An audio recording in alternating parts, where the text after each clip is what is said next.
Бәріне сәлем достар, бүгінгі менің макияжым Гоара Аветисянның 6-шы марафонына байланысты болады.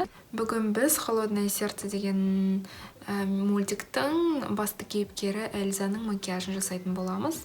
Және бүгін мен сендерге осы әдісті қалай жасау керектігін, яғни YouTube каналымда бәріміз бірге отырып жасаймыз. Ал онда кеттік. Ең алдымен мен қасымды бояп аламын. Қасымды бояу үшін мен Golden Rose компаниясының қасқа арналған қарандашын қолданамын. Жақсылап отырып сызып.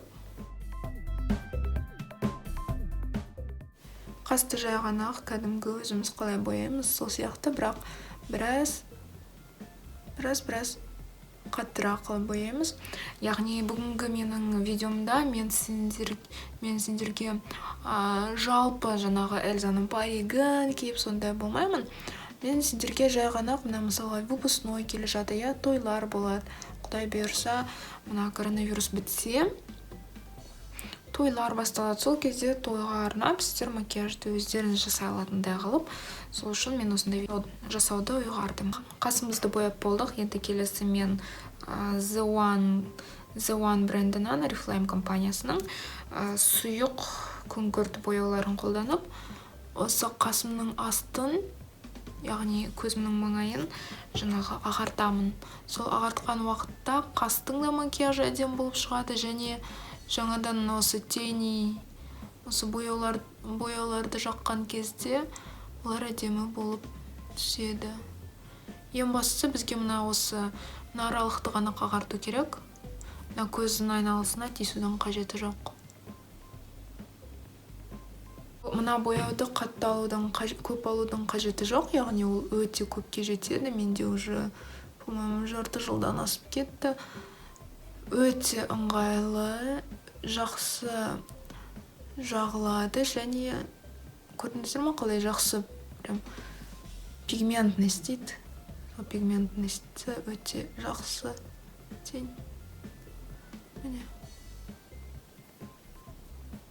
Ал енді келесі көзіміздің бояуымыздың негізі ретінде Goar помаданы қолданады.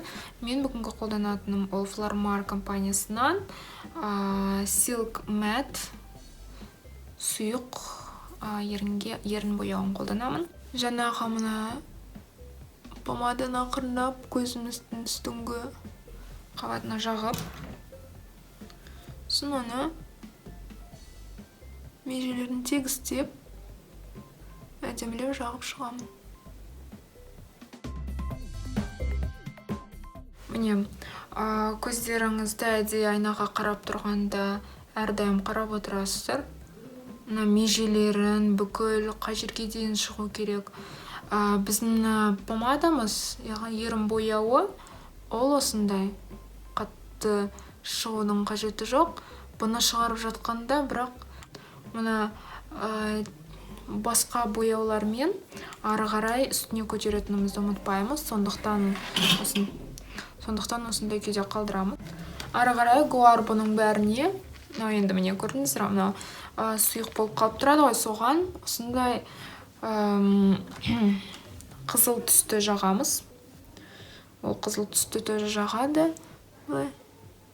Соңына қарай жақсылап отырып қызыл түсті жағамыз. Сосын міне кисточканың ұшынан ұстай отыра, қорықпай, міне кисточкамен бірге осы помадамыздың межелеріне шығамыз. Ақырындап қана, және сол межелерін жұмсартамыз.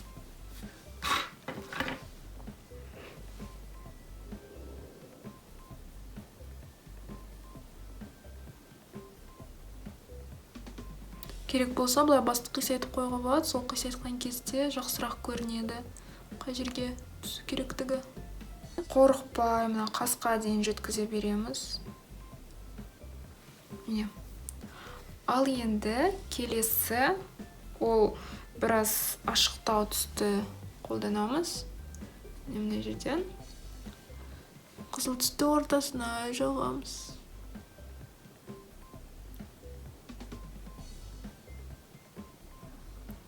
Ортасына жақтық. Енді Дәл солай екінші көз жасап шығамыз. Екінші көзімізді жасап болдым. Енді қараңыздар.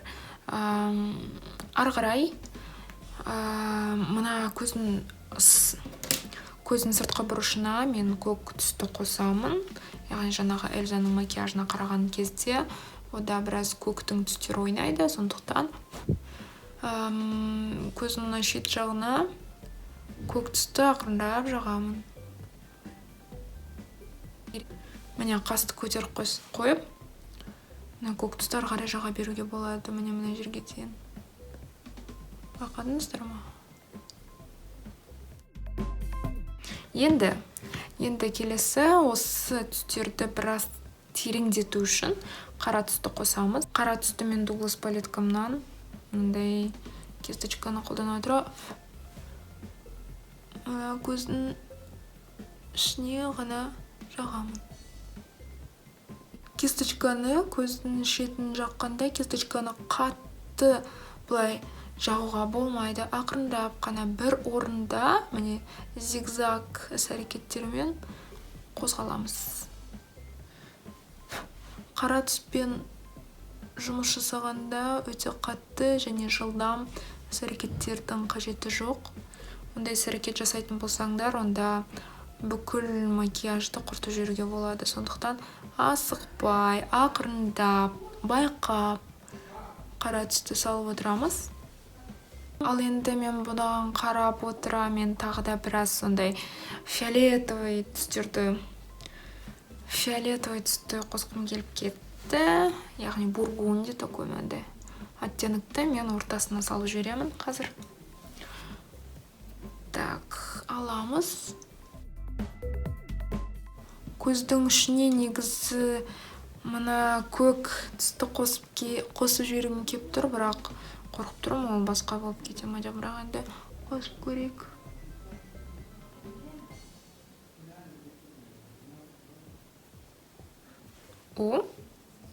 Маған ұнайды.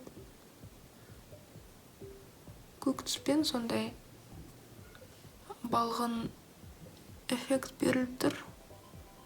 Балғындық әсерін беріп тұр. Не көрдіңіздер ме? Күшті.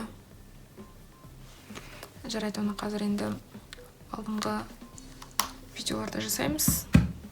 Енді маған астымен жұмыс істеу керек. Астына біз дәл жаңағы помадамызды алып жағамыз, былай. Сосын мына кисточкамызбен жаямыз. Міне көріп тұрсыздар, міне қараңыздар. Мына менің көзімде, мысалға, мына жерінде мешочығы бар. Астыңғы веканың. Сол мешочек бойын былай жұмыс істеп, жасап, отработка жасап шығу керек.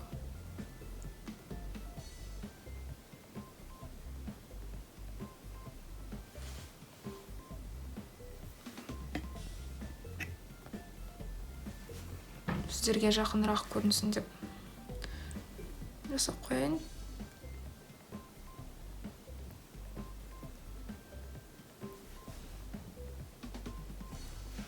Так, жасадық. Енді бұны тез арада жаңағы қызыл түспен басып үлгеру керек. Мен бұл жерде Oriflame'ның Jordani Gold'тан кисточкасын қолданамын. Ол өте ыңғайлы, осындай астыңғы векамен жұмыс істегенге. Міне. Енді келесі көз. Жағамын помаданы. Кішкене ғана. Оны жаямын. Мына мешочектің бойымен. Астыңғы көздің мешочегінің бойымен жағамын. Так. Енді тенимен жағып шығамын қызыл түспен. Жақсылап өтіп шығамын. Именно сыртқы бұрыштан бастаймын, потому что сыртқы бұрышында маған көбірек керек, ал алдына маған аз керек. Алдына, яғни тек қалдықтарын жағу керек.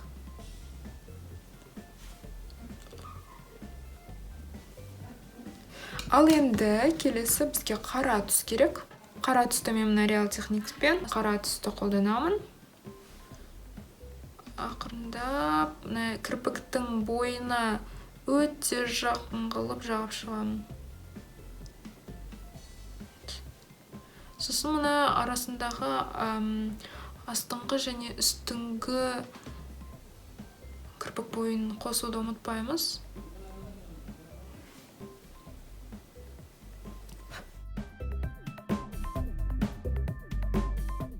Маған енді мицеллярлы су керек. Мен мицеллярлы су ретінде өзімнің Optimal Oriflame'нан соңғысын бітіріп жатырмын.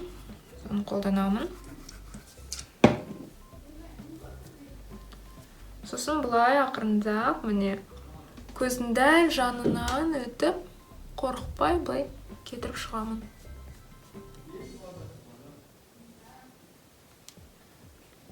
Міне көрдіңіздер ме? Қаншама тени, қаншама бояу түсті. Соның барлығын мына мицеллярлы сумен алып тастаймын. Сосын екінші таза жағын айналдырып, екінші көзді сүртіп шығамын. Бірақ екінші көз, как всегда, менде көтеріліп шықты.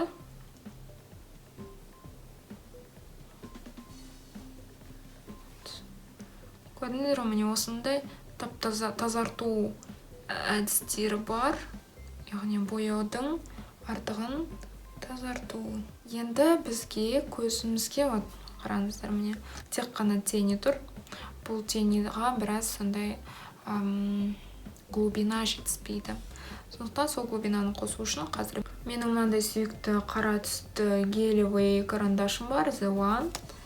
Сол карандашты мен аламын, ең алдымен ашамын.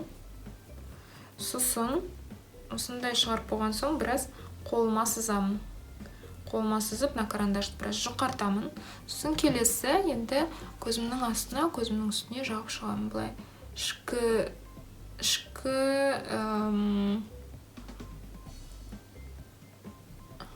ішкі қалай айтсам, водная линия дейді.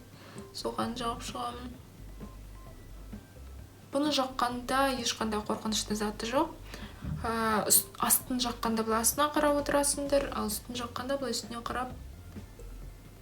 Бірақ ең бастысы мына көздің ішіндегі қараларына кірмеңдер. Көздің ресницалары бар, кірпіктерінің бойына ғана жағып шығыңдар, болды. Сол кезде, яғни көз кішіреймейді. Ешқандай проблема болмайды. Міне.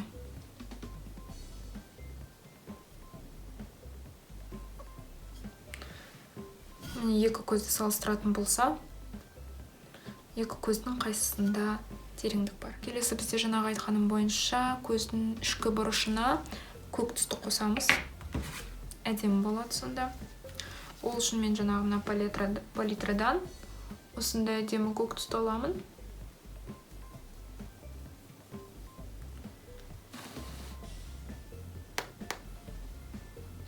Жағып шығамын.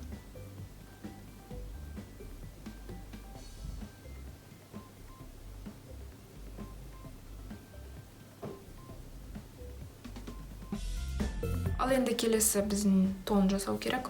Тон жасамас бұрын бетімізге алдымен негіз жағып аламыз, праймер. Праймер ретінде мен бүгін Art Visage компаниясынан қолданамын. Мен так праймердан кішкене алып жарты бетіме жағамын. Әсіресе кешке жиналып жатсаңдар, онда праймер жағу міндетті түрде, себебі праймер деген беттің бүкіл кеш бойына май болып кетпеуін қадағалап отырады, және макияждың жақсы жатуын қадағалап отырады, және жақсы иісі бар. Праймерді жағып болған соң уже бірінші сәттен бастап бет тегістеле бастайды, өте жұмсақ бола бастайды. Бұның құрамында бұл деген бетті макияжға алдын ала дайындайды. Оны жұмсақ қылады және тегістейді. Және күні бойына макияжды орында сақтап, беттеріңізді ылғалдандырып сақтап тұрады. Келесі ол менде эстрады. осындай персиковый корректор, мен оны Navi Shop'тан алдым. Сол персиковый корректорды міне былай ғана жағып шығамыз. Мына жерде менде қарайып кететін әсіресе заттар бар. Бұл персиковый корректорды тек қарайып кететін жерлерге ғана жағу керек. Басқа жерлерге жағуға болмайды. Негізі корректорды қолмен де жаға беруге болады, бірақ маған өзіме көбінесе кисточкамен жаққан ұнайды, себебі кисточка өте ыңғайлы. Мына кисточканы мен айтпақшы Алиэкспресстен бергем. Өте күшті кисточка.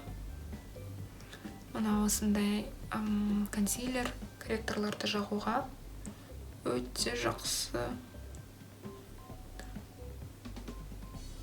Тональный крем ретінде мен өзімнің Giordani Gold'тан тональный кремін қолданам. Мен бұны өте көп алып қойғам, сондықтан көпке жетеді маған. Міне мына кисточка Миша. Бұл тональныға арналған кисточка. Өте жақсы. Маған ұнайды бұның қалай жағатыны. Өте жұмсақ, өте сондай жұқа, қабат қылып жағады тональный кремді. Сонысымен ұнайды маған.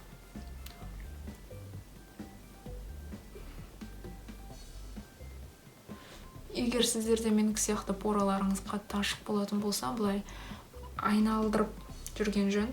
Кисточканы бұлай оңға, солға. Сол кезде мына порының ішіне тональный крем кіріп алады да, оларды ағартып жібереді.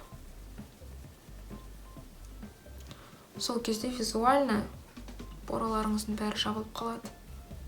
Енді қараңыздар, міне тональный крем жағып болдық. Енді келесі мына хайлайтерді қолданамыз.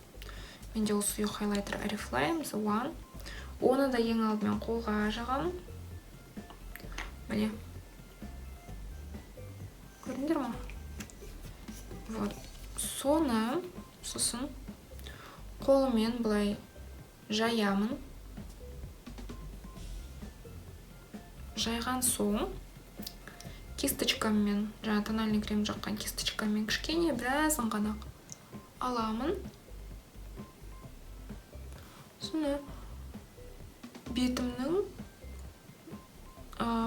көтеріліп тұрған жерлеріне жаңа тональный кремді, хайлайтерді ақырындап жағып шығам.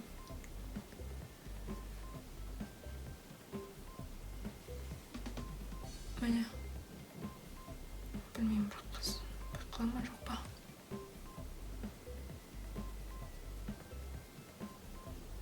Келесі менде пудра, ол менде Eveline Cosmetics рассыпчатый пудрасы. Өте көпке жетеді айтпақшы.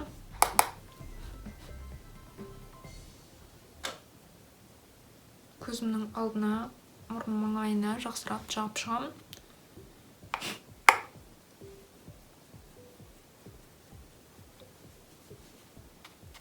Себебі менде әлі контуринг жасалған жоқ. Бетім менің негізі майлы типке жататындықтан мен ең алдымен оны пудра жасап аламын. Сосын бірақ контурингқа тек қана құрғақ заттарды қолданамын.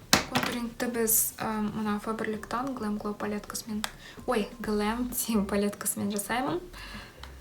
Бұның түстері маған өте ұнап қалды, прям вообще сондай өте жұмсақ, өте нәзік, және жағылған кезде де өте жұмсақ жағылады міне. Ең алдымен жаңа қоңыр түсін алып, ектің астын бояймын. Менде кисточка, менде Oriflame пудраға арналған, бірақ мен оны контурингқа қолданғанын жақсы көремін. Екі түсін араластырып, мына жердегі екі қоңыр түсті араластырып, мен жағамын бетіме. Маңдайыма қатты жағудан қажеті жоқ, бірақ егер сіздер маңдайларыңыз үлкен деп ойласаң, маңдайға да жағып қоюға болады. Ең бастысы міне мынандай домик қалу керек. Жақсылай. Сосын мына подбородаққа да жағып қоюға болады.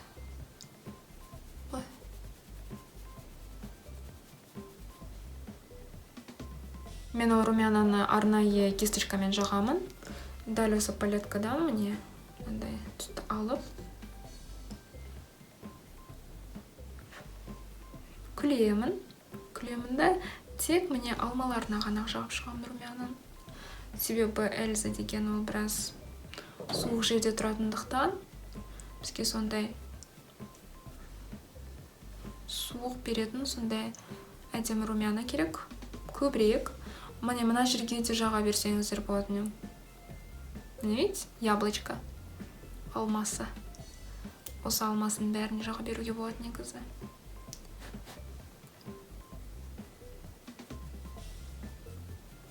Мен контурингті осы хайлайтермен жасаймын. Мына палеткадан хайлайтерді алып, жерге ақырындап дегенде хаус дейді ғой.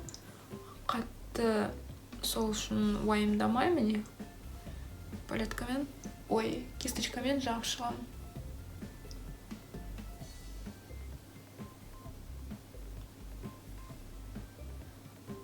Яғни мен осы қазіргі кезде хайлайтердің бұлай өте шашыранды күйде жатқанын жақсы көріп жүрмін. Сондықтан шашыратуға тырысамын. Қасымның астына мына арт визаждан кисточканы қолданамын. Шына хайлайтерді әрі жағып қоямын. Қастың астына. Біраз свет болсын деп, бірақ қатты көрінбейді әрине. Нормально пойдет. Сосын менің тағы бір көрген әдісім, ол мына хайлайтерді қолмен алып, мына мұрынның міне бір шетіне ғана бұлай қою керек. Сосын ерінге, кстати, мына мұрынға қойсаңдар, онда мұрын визуально арық болып көрінеді. Келесі енді бізде помада болады. Помаданы менің ойымша мына көзге жаққан помада ретінде бола берсе болады. По-моему. Сондықтан мына помаданы аламыз. Жағамыз.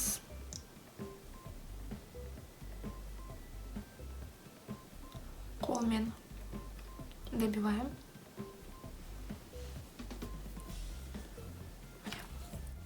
Әдемі блеск беру үшін, әдемі жарықтандыру үшін мен өзімнің сүйікті блескімді қолданамын, ол The One Reflame.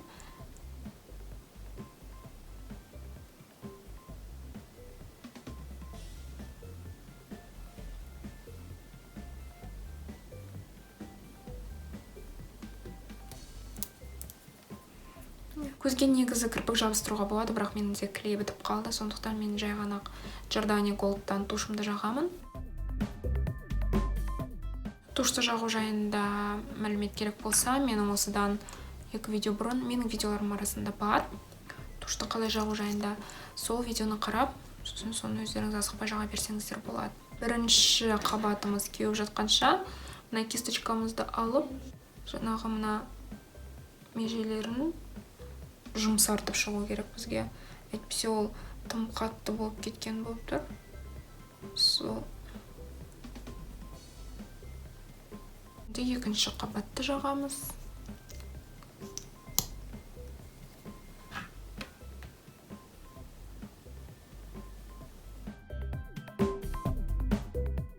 Тағы да ең бір айта кететін зат, ол макияж соңында міндетті түрде қастарыңды ұзартуды ұмытпаңдар. Қас деген міне мына көздің мына мұрын, сосын көздің ұшы, сосын қастың түбі болу керек. Жерден де қасты ұзарту керек біраз. Қарындашпен біраз қосып жүруге де болады.